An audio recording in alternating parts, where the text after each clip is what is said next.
Welcome back, Guardians, and specifically the newer warriors amongst you. As you may know, many are preparing to head back into a zone we've believed long since pacified, the old Russian Cosmodrome. This report is designed for those who have only heard the stories of the Cosmodrome, the fearful flight many Guardians took during their initial awakening, their battles with a fallen prime servitor, and ultimately finalizing with a resurgent and technology-corrupted fallen house. The Cosmodrome was the pinnacle of humanity's tech race, an area mixed with ancient and new innovations, all molded into a battleground of scrap and echo, continually gripped by various enemies of humanity. Operated primarily by the Russian Federal Bureau of Aeronautics, and was one of humanity's key assets in the proliferation of space and colony expansion into the stars. There are an abundance of mysteries in this space, echoes and scrap yards of the past all itching to have their stories told, their controls revisited by a traveler passing by. And hopefully, just hopefully, this report will accomplish just that. The old Russian Cosmodrome was made famous in the late 20th century during the space race between two of humanity's old governments, the proud Soviet Union and the ever-capitalistic United States. Now, both nations battled one another for roughly 40 or 50 years in a series of proxy wars that spilled across the globe, primarily without either nation actually entering open conflict. One of these categories of conflict was the race for space, in which the United States and the Soviet Union would attempt to first exit Earth's atmosphere, complete a full orbit of Earth, and finally send a man to the moon.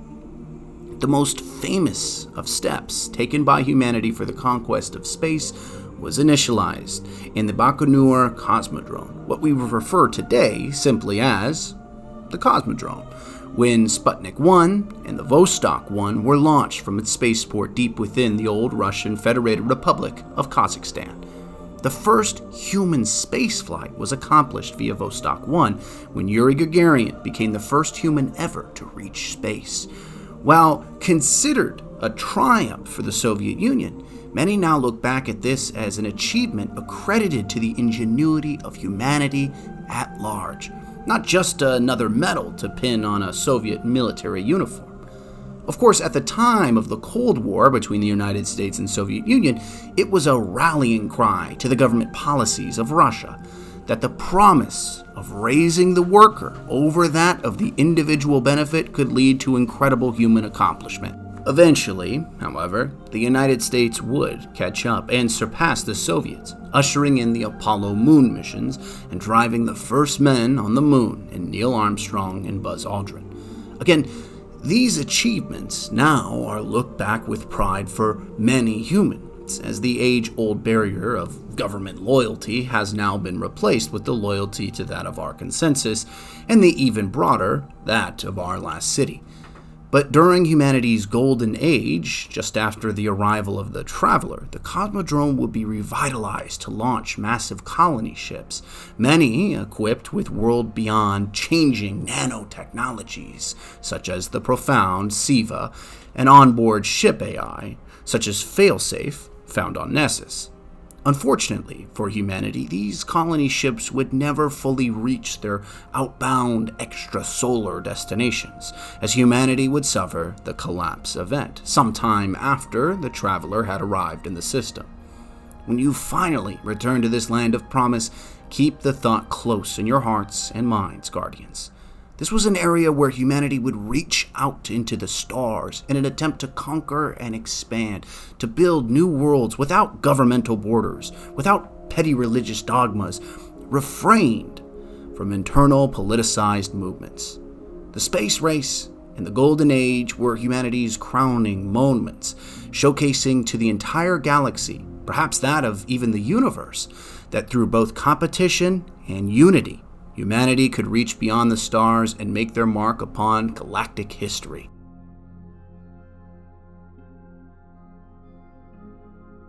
The Golden Age, for all its universal moments of innovation, also brought with it the same distrust humanity harbored within itself, as if humans had been bred with a genetic strain preordained for conflict, for chaos, and for control. Humans are, at their core, a fearful yet strong species. Their distrust for one another often led to incredible technological advancements, typically disguised as profound innovation for the greater good of all mankind. Certainly you can argue the good nature humans had for themselves and for their newly pedestaled god in the Traveler with the creation of Rasputin, led primarily by the scientists and researchers of Clovis Bray. If humans believed that the Traveler had come to protect, to guide, to assist, why would humanity build a superweapon far surpassing any other intelligence, with the ability to act beyond its own coding, to control an immense solar network of war-rigged satellites? Perhaps humans of the Golden Age knew of the coming darkness. Perhaps they distrusted the gift horse of the Traveler's innovations. Perhaps they continued to bicker amongst themselves as world governments, firmly planted in 100 years of bias, set their sights on one another, asking the question who would be the first to claim the riches of the Traveler, of the solar system, of the galaxy. Those questions aside, humanity is a species of warriors, of killers and reluctant murderers. Our history is defined by destroying a civilization, so another, more proper one can take its place. Whether a physical war of arms, or economy, or culture, Rasputin was only an extension of that warlike state of humanity. SIVA, on the other hand, was an extension of humanity's desire to innovate, a need to facilitate creation in new cradles of life across the stars. SIVA was, and still could be, humanity's greatest weapon in restoring a true Golden Age, not the one we have now, somewhat hamstrung by a Traveler unwilling to assist us. Another creation of the Golden Age, similar to Rasputin, SIVA was an infrastructure-building nanotechnology powered by artificial intelligence. Now that's quite the mouthful, so it may be better to tell you the capability of SIVA as opposed to its scientific nomination. Imagine you are a space traveler, perhaps aboard the Exodus Black, set to reach out to the stars, but you are only a crew of 100 or so. You have relatively limited supplies due to the difficulty in leaving Earth's atmosphere, attached primarily to a tube of, well, rocket fuel. So you need a new tool in your arsenal. Ideally, it's small in nature, maybe it's self-replicating, and programmable to facilitate a plethora of requests. This is where SIVA would enter from Clovis Bray. It had the ability to repurpose organic or non-organic matter via replication or redistribution of material with thousands, if not millions, of tiny microscopic nanobots or techmites. It is a marvelous thing, the ability to reshape worlds, develop infrastructure, housing, factories. It would expedite humanity's exploration into the stars and establish us as a galactic superpower practically immediately. Unfortunately for humanity, and for the brave thousands in cold sleep still on board the now crumbling colony ships in the Cosmodrome ruins, the collapse would come, and a wave of chaos and death soon followed in its wake.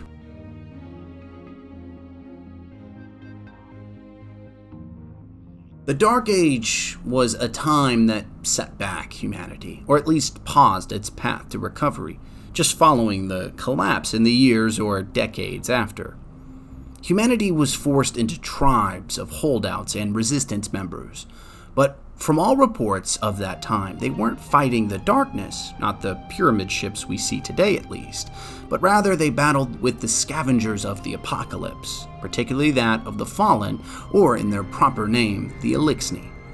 This was a time of great pain, harsh winters, or sadness and decrepit thought. During this period, the Traveler's last gambit also came into motion. In its seemingly dying breath, the Traveler would exude thousands of ghosts, miniaturized versions of light carriers designed to search for a complementary warrior to raise from the dead. You, as Guardians, were once dead. Many of you have no recollection of your past, just glimpses and flashes of what you once were. Adding to this chaos, the new Risen were not given true guidance by their ghostly companions. The ghosts had no answers for what they were asked to do, and in return, the new Risen had to choose their own objectives, their own morality. Many of these Risen, outfitted with powers far surpassing their mortal human counterparts, used their abilities for control, for power, for dominance over their fellow man. Kill or be killed, serve or be served. And as a newly risen god amongst your former people, the option to be killed or to serve were no longer in consideration. As such, warlords would rise to power, control great swaths of land and resource, and rule with either a calloused hand or an apathetic vision. Some, like Saitan, were particularly amoral, caring little for the people that flocked to him for protection. Some warlords, like Shax, were more aligned with serving and helping his people as a protector. And even more still, some like Saladin, Ephrodite, and Fellwinter saw themselves as protectors, as ushers for truth, justice, and an end to tyranny. The Iron Lords were still risen, still considered warlords, but worked to benefit in the non-light infused humans against those risen who would walk a path of dictatorship or control. Now, historians in the Tower still argue today if the Iron Lords were truly a net positive for humanity, or if they were just another form of warlord, guised in golden and green armor and just playing at saviors. There is some truth to the Iron Legacy, at least in this report's position. Many of them would give the ultimate sacrifice in defense of humanity against a rogue AI and its tool of SIVA.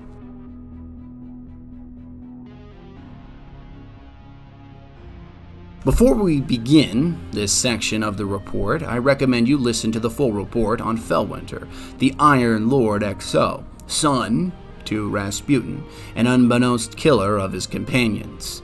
The Iron Lords would eventually meet their demise during the SIVA incident, a ploy initiated by Rasputin in an attempt to resecure the experimental XO platform of Fellwinter.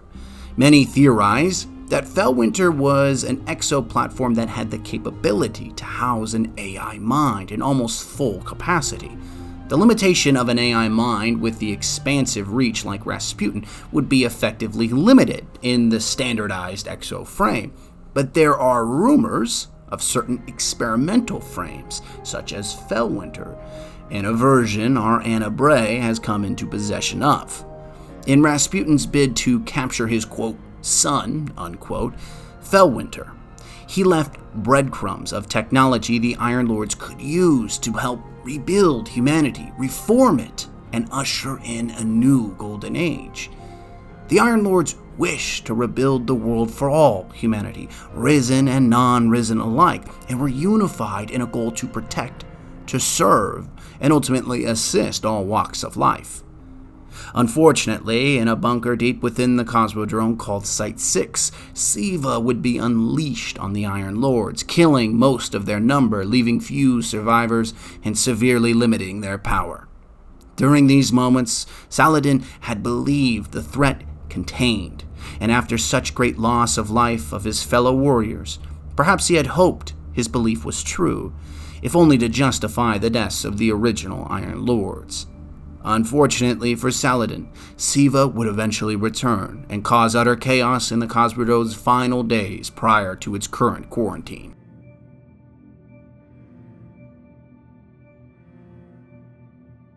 Ah yes, the SIVA Crisis, an utterly devastating event that reinforces much of the consensus and even Vanguard's hesitation to work with Rasputin and even continue to discover or reuse old Golden Age technology. During this time, just after the Taken War, Guardians would work with Saladin to reform the Iron Banner in an effort to oust the fallen House of Devils from territories within Old Russia and secure safe harbor deeper within humanity's home. Much of the events during the SIVA Crisis were preceded by the Owl Sector's so-called transmission crisis, where Guardians were affected by a series of colored techmites or nanobots originating from within Mars's Clovis Bray facility. These techmites had a seemingly harmless effect on Guardians, but did manage to change how their armor interacted with a Guardian's internal systems. Eventually, these transmission and replication events would lead to a third of Guardians being infected, a quarantine on the last city, and finally a cure developed by Reef Techins, Owl Sector researchers, and Hidden alike. Hopefully, these events give you better insight into the uncontrollable nature of SIVA, a lesson both Guardian and Fallen would soon receive real-world experience in. As Guardians worked with Saladin to investigate increased House of Neville's activity across the Cosmodrome, it would soon come to light that SIVA had infected a large group of Fallen, now seemingly controlled or dominated by SIVA techmite infestation. To understand this more completely, the Fallen had a particular worship structure around technology. Their life force of ether is given to them directly via archons and servitors, and without it they grow weak, eventually fading into an early and painful death. The Fallen have constantly sought out technology to make them more perfect in an effort to reclaim the Traveler from humanity, and sought SIVA as a potential avenue to success. During the final days of the SIVA Crisis, Guardians would re-enter Site-6, the grave of Saladin's Iron Lord companions, to eliminate SIVA's master control system via a pre-built self-destruct sequence. It seems even Clovis Bray knew how uncontrollable SIVA could be, and had certain precautions in place in the event of catastrophe. As the campaign against SIVA and the House Devil's Splicers continued, Guardians would oust the final threat and its corrupted allies with the death of Axis Prime and Sepix Perfected, leading to a full retreat of fallen forces from multiple houses from the Cosmodrome, and the Vanguard's subsequent quarantine of the area to this day.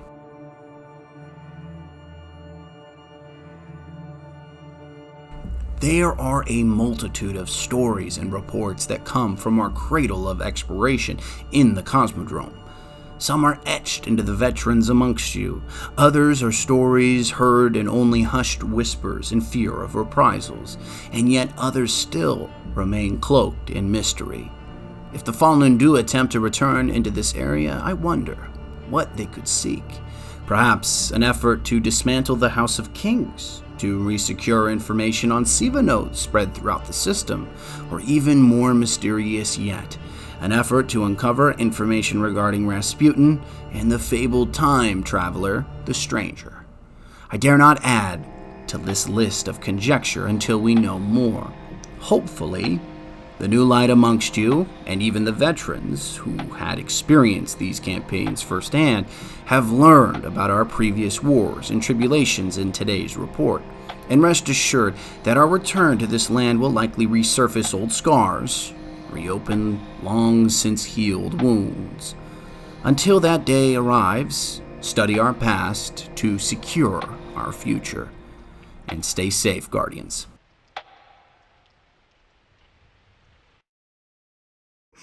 Hey everyone, I hope you enjoyed this one. Now, I really didn't want to make another video on the season of Arrival's Roar, simply because right now there isn't much new to talk about, at least in my opinion, right? As always, you guys kind of know me. I'd rather make like a 20-minute video of substance than a 10-minute video on a theory to hit that YouTube algorithm. And I've like been rehashing some of the same topics in like the last 5 videos anyway. So I had a great suggestion come in to do a new light series on some areas coming back in Beyond Light, starting with the Cosmodrome. Now, obviously, there's a lot of information I breezed over here. I didn't really talk about the Hive, didn't dive into the Houses of the Fallen, especially the cool one, House of Kings, and I breezed over the events of Rise of Iron in the SIVA Crisis, right? So I've missed quite a bit, or I've breezed it over very high levels, so I apologize, but I'm happy to get into more detail on those events later down the road. With that said, I'm doing a giveaway here for Karhi. I'll put the picture up because I do not know how to pronounce it, on the clan Discord. Now the rules are pretty simple. You just have to comment your Discord name and tag in the YouTube comments below. Be on our Discord server, the Lore Seekers, which you can join. There's a link in the comment description here in this video, and I'll pick a random winner on Wednesday, July 22nd. Now, if this is something you guys want to see more of, I'll continue to do random Destiny-related giveaways at the end of videos to give back for you guys, because you've been continually supporting me for, I want to say, like 5 years now. I've seen some of like the same people commenting for like 5 or 6 years since Destiny 1, and obviously there's a bunch of new people that have come back to check it out, or there's some people that have never seen my content before and you're here now. Obviously you guys are all awesome. I cannot appreciate it enough. It's been super heartwarming to like come back to this after like multiple years of hiatus and still have some solid quality support. You guys rock. So as always, much love, and I will see you guys next Wednesday and next Sunday. Okay, I'm out of here. Bye.